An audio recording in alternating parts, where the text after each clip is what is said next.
Good morning. This is day 4 of my book log. Today I'm doing All About Love by Bell Hooks.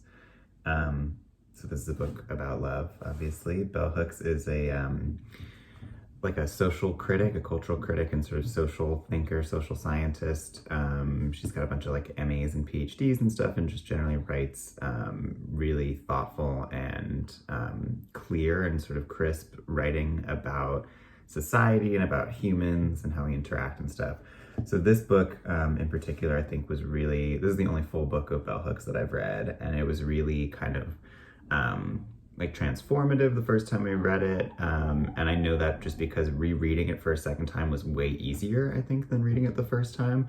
I struggle with a lot of it the first time and still struggle with a bunch of the stuff in it. But anyway, I'll just start the book. The first thing that she does is chooses a definition of love. I think that's one of the most important parts. Like, this is really like kind of the main event of the book. So she borrows this definition from M. Scott Peck, and it's she defines love as the will to extend oneself for the purpose of nurturing one's own or another's spiritual growth. I'm just gonna read that again because this is, again, like the main point of the book. So love is the will to extend oneself for the purpose of nurturing one's own or another's spiritual growth. Also, so I'm not someone who really identifies with strongly with a like a spiritual tradition. So for me, I just think of this as growth, or like personal growth, growth into like the like fullest person you can be, or the person you want to be, self-actualization, whatever you want to substitute there for spiritual growth. I still think this is a really important definition, basically saying, love is an action of nurturing someone's growth. And that's kind of the key like thesis of the whole book, is that love is an intention and an action. Will also implies a choice. We do not have to love, we choose to love. So that, I think that already goes against a lot of what we learn in our society about what love is, about these ideas of like falling in love, that there's like love at first sight, or even just this idea that, I think the more generous ideas of love is it's kind of this like X factor on top of like, you have friendship, you have lust, and then there's this other thing that's like love, and you'll know it when you see it. And basically this is saying like that's not true. Love is a choice, and it's kind of on you to decide who you love. And that is, I think for me reading this the first time, and for a lot of people, I think that's a really troubling thought, that sort of you have the responsibility for love and for choosing who you love. So that's kind of a key thing here. To begin by always thinking of love as an action rather than a feeling, you assume accountability and responsibility. So then she just goes through the rest of the book. Each chapter sort of goes through a different topic in sort of society and how society is organized, and applies this definition of love, it just again and again and again. So I think a really central part of this is about honesty and about truth, about being honest, and that's like a key element to love in Bell Hooks' definition. So intimate relationship can provide a sanctuary from the world of facades, and this idea that unmasking is a sacred activity. This is really resonant. I think like the idea of a world of facades, like I do think it's true that sort of like at work and on social media, we're sort of like all really encouraged to construct and put out these fake versions of ourselves to sort of achieve certain goals, to be seen in a certain way, or to like get certain responses and results from people. And the idea is like a loving, intimate relationship is an escape from that. And it's a place where you're supposed to be, or you can be, fully honest about yourself and tell the truth. And that's a sort of a condition of like, of actual loving. So here.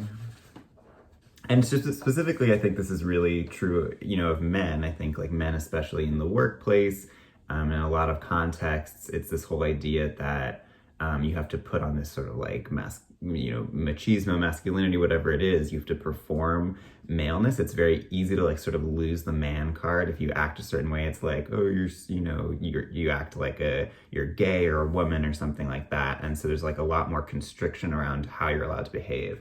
And then also there's this element where males learn to lie as a way of obtaining power. Many men confess that they lie because they can get away with it. Their lies are forgiven. So that's another asymmetry here, is that male lies are sort of seen as natural, normal, maybe even admirable, because they're like, anytime a man seizes power or takes power in a situation, that's seen as like very manly and good, including if it involves lying. So, movies, television, magazines tell us that we learn that men of power can do whatever they want, and it's this freedom that makes them men. Being honest is being soft. Even boys raised in progressive households, where parents encourage them to express emotions, they learn a different understanding about masculinity and feelings on the playground, in the classroom, playing sports, or watching television. I think this is all very true. What else did I highlight here? Widespread cultural acceptance of lying is a primary reason many of us will never know love. It is impossible to nurture one's own or another's spiritual growth when the core of one's being and identity is shrouded in secrecy and lies. Again, very sort of like harsh and crisp writing here, but I think, and the idea I think is real. You can't love yourself even if you deny yourself and if you deny your identity. I grew up reading a bunch of like science books and a bunch of books by like scientist white men academics, and I remember like reading in like Steven Pinker or someone saying that the idea of like true identity, true self, this is like a fictional construction, this is not a real thing. Really, we just all sort of have like layers and layers of masks. We code switch between different versions of ourselves, and that's the natural way of being. And I really believed that, and on some level I still believe that we all have like many different selves, and I think the idea that there's like one correct way to be or whatever is also harmful. But I do think that if you're lying to yourself about who you are, or if you tell these lies like at work and on social media enough, you sort of start to believe them, or you believe that there's no truth under them.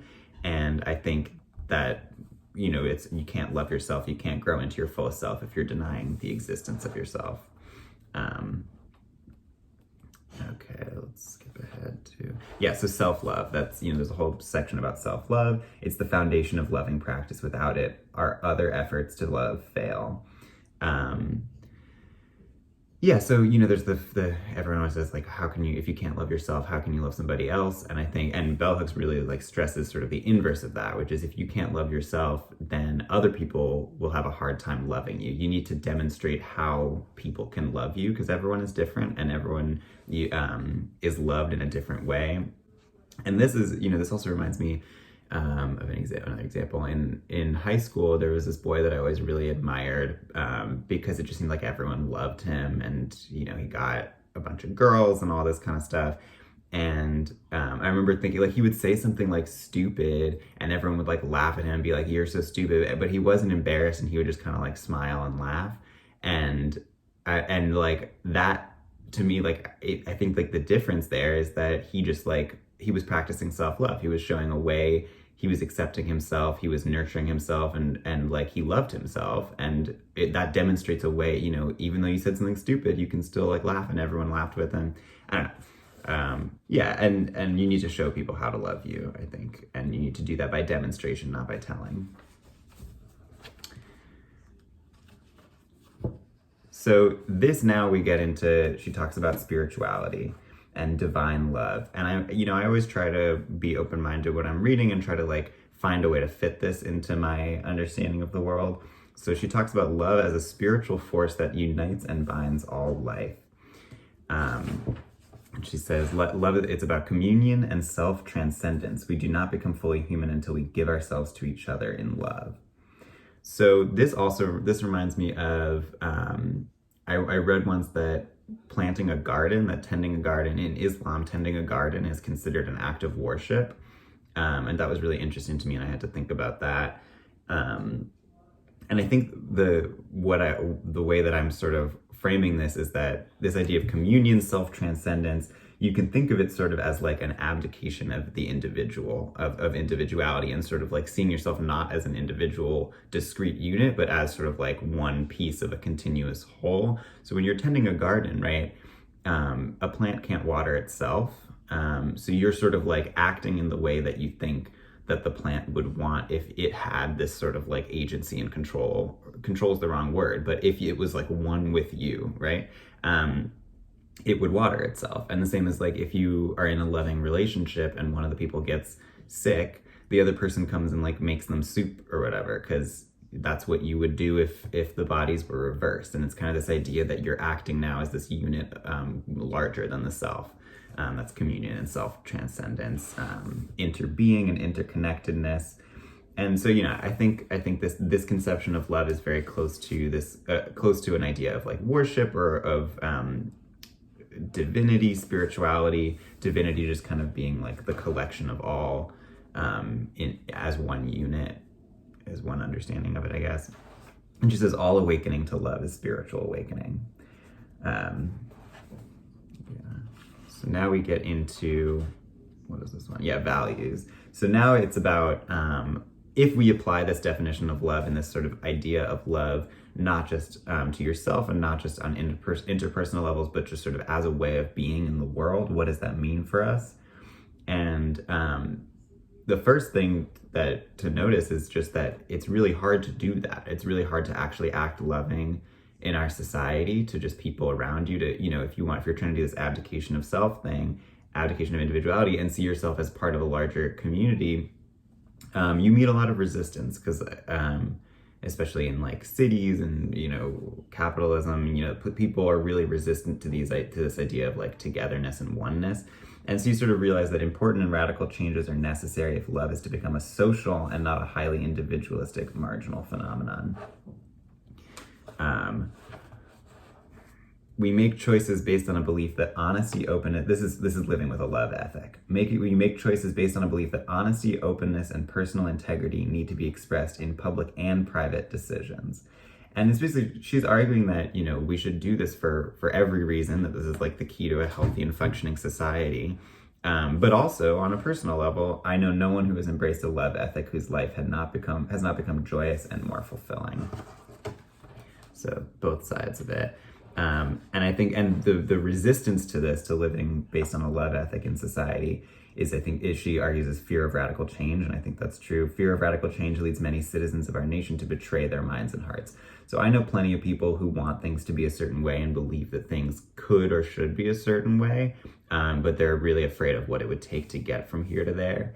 And in a lot of cases, I think they're afraid of like violence and stuff like that. But it really would take more of just sort of living with this love ethic. And I think people are afraid of that almost as much as they're afraid of the violence.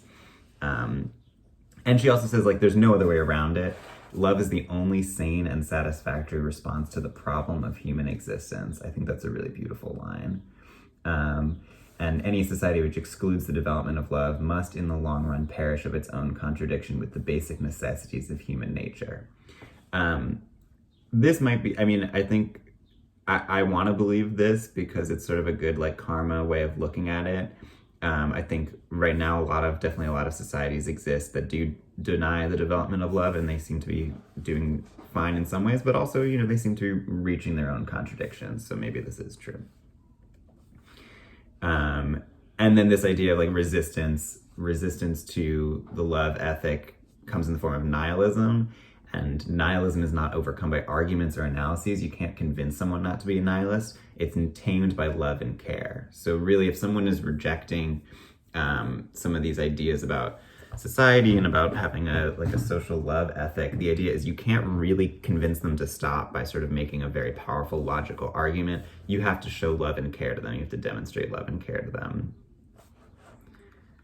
I'm just sort of flipping through all of my highlights and annotations here because there's really a lot going on in this book, and each chapter is about a different thing. So I'm not going to try to do like one big summary. I'm just going to go through and read some of the things that she says. So this is a quote from Marianne Williamson. This is, I guess, a long time before she was like running for president. But she says, the backlash against welfare in America today is not really a backlash against welfare abuse. So this is the 90s, I'm guessing. So much as it is a backlash against compassion in the public sphere. While America is full of those who would police our private morals, there's far too little questioning of societal morals. We are among the richest nation on earth, yet we spend a trivial amount on our poor compared to that spent by every other Western industrialized nation. 1/2 of America's children live in poverty. Half of African American children live in poverty. We are not We are the only industrialized Western nation that does not have universal health care. So basically it's saying what replaces a love ethic in our society, and the answer is greed, or the argument here is greed. And people feel that fulfillment is not reached. If you can't get fulfillment from love, how can you get fulfillment? And our society tells us that you get fulfillment from accumulation. So brainwashed to believe that they can only be secure if they have more than the next person, they accumulate and still feel insecure because there's always someone who has accumulated more.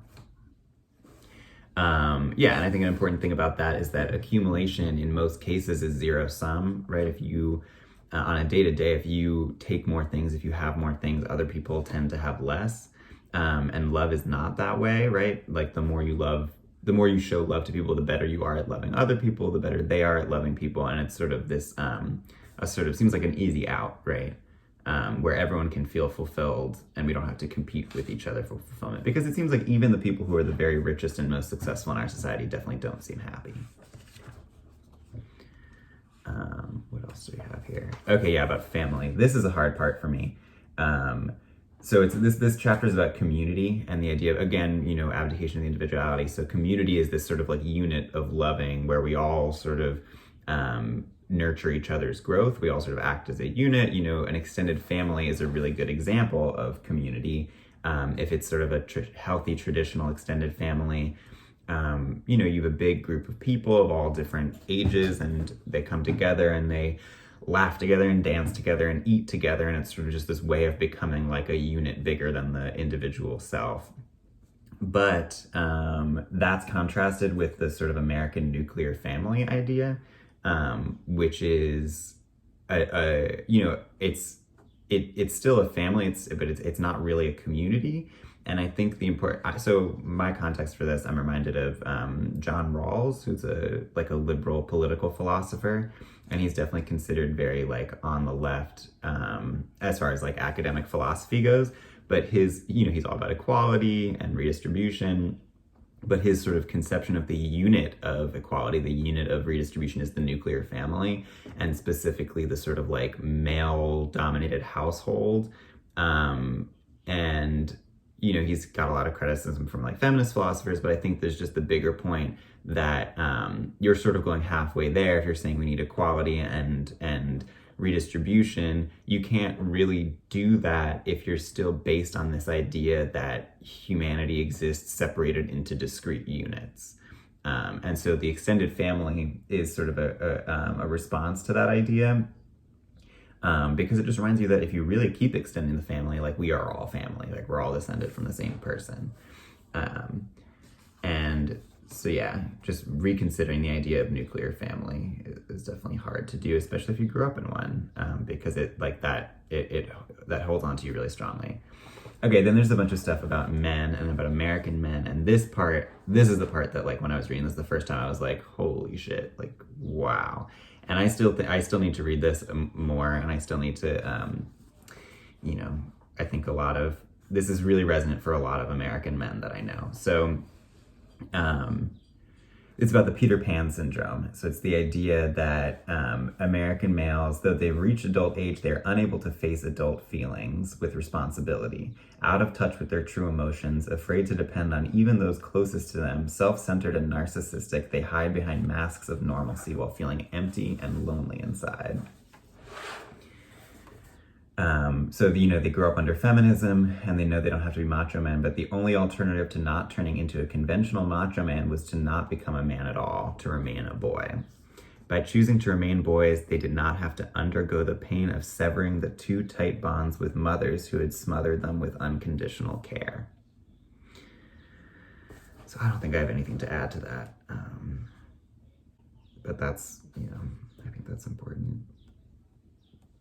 And then I think I have one or two more things in here. Okay, yeah, so then she's talking about sex and romance.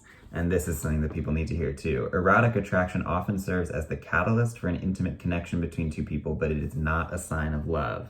Exciting, pleasurable sex can take place between two people who do not know each other. Yet the vast majority of males in our society are convinced that their erotic longing indicates who they should and can love.